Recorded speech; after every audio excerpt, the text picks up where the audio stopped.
Nasa sa iyo lamang lahat ang atensyon niya kapag ito ay iyong ginawa gamit lamang ang iyong laway.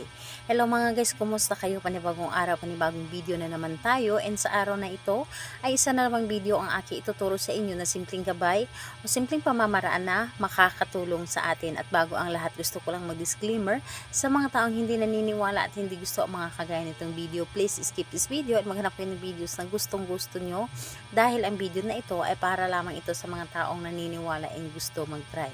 Sa lahat po ng mga nagko-comment dito sa aking video dito sa loob ng aking channel, mag-ingat sa lahat ng mga nagre-reply sa inyo na dinadala kayo sa kanilang WhatsApp in Imo app upang makaiwas po tayo sa scam. Ngayon po ituturo ko sa inyo paano magiging sa iyo lamang ang kanyang buong atensyon. Naramdaman mo ba na iyong partner na para bang binabaliwala ka niya, na para bang kung tatawagan mo siya, saka ka lang niya papansinin, yung tipong talagang wala yung atensyon niya sa iyo?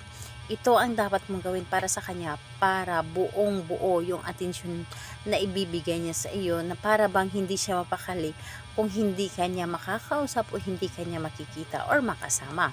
So dito po ay pwede itong gawin sa parehasang kasarian, babae ito babae and lalaki ito lalaki, and siyempre naman sa ating babae at lalaki na mag-partner. And ayun po, dito is kailangan natin ng ating gagamitin. Kailangan mo lang dito maghanda ng isang maliit na pirasong papel at panulat. So sa panulat naman, kahit anong klaseng panulat pwede. And ayun po, syempre ang ating laway.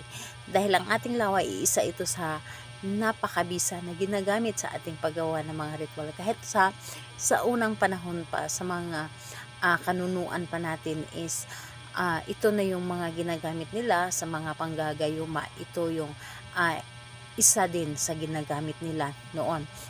So ayun, yun lamang ang dapat nating ihanda. And syempre, kailangan na buo ang inyong loob, tiwala at paniniwala sa paggawa nito, dahil kapag wala yung tiwala ninyo at paniniwala, masasayang lamang ang inyong ginawa.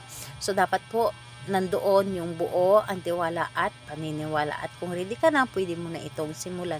So ang gagawin mo lamang dito is napakadali lamang. Dito sa isang maliit na pirasong papel, isusulat mo lamang dito ang kanyang pangalan at apelyido ng 3 beses. So 3 beses mo dito isusulat yung kanyang pangalan at apelyido, and kapag naisulat mo na dito, kumuha ka ng inyong laway at ipahid mo dito sa 3 linya ng kanyang pangalan. So dapat po kapag pinapahid mo ito, paulit-ulit mo sasabihin kahit sa isip lamang na buong buo yung atensyon na ibibigay mo sa akin. Yung hindi ka mapakali, or sabihin mo dito na ako lamang ang makapagpasaya sa iyo, hindi ka magiging masaya sa iba, so sa akin ka lamang magiging masaya. So lahat na sabihin mo na dito, basta positive lamang or good intention lamang ito. And pagkatapos mo pahira ng laway ang papel na ito sa kanyang pangalan, itutupi mo ito ng 3 ulit din papunta po sa inyo. And kapag natupi mo na ito, pwede mo itong ilagay sa likod ng inyong cellphone, sa may case po. And pwede din po sa ilalim ng inyong unan or sa loob ng punda ng inyong unan. Pwede nyo po itong higaan. Nakadepende po sa inyo. So, ikikip nyo lamang ito, and dapat po ay think positive lamang po sa inyong mga ginagawa. Gawin ito sa kahit anong araw at oras. Pwede po. Basta buo lamang ang inyong loob sa paggawa nito, and para bang hinihila kayo na gawin ito. So, ayun po. Salamat po sa inyo. Bye bye everyone. God bless us all.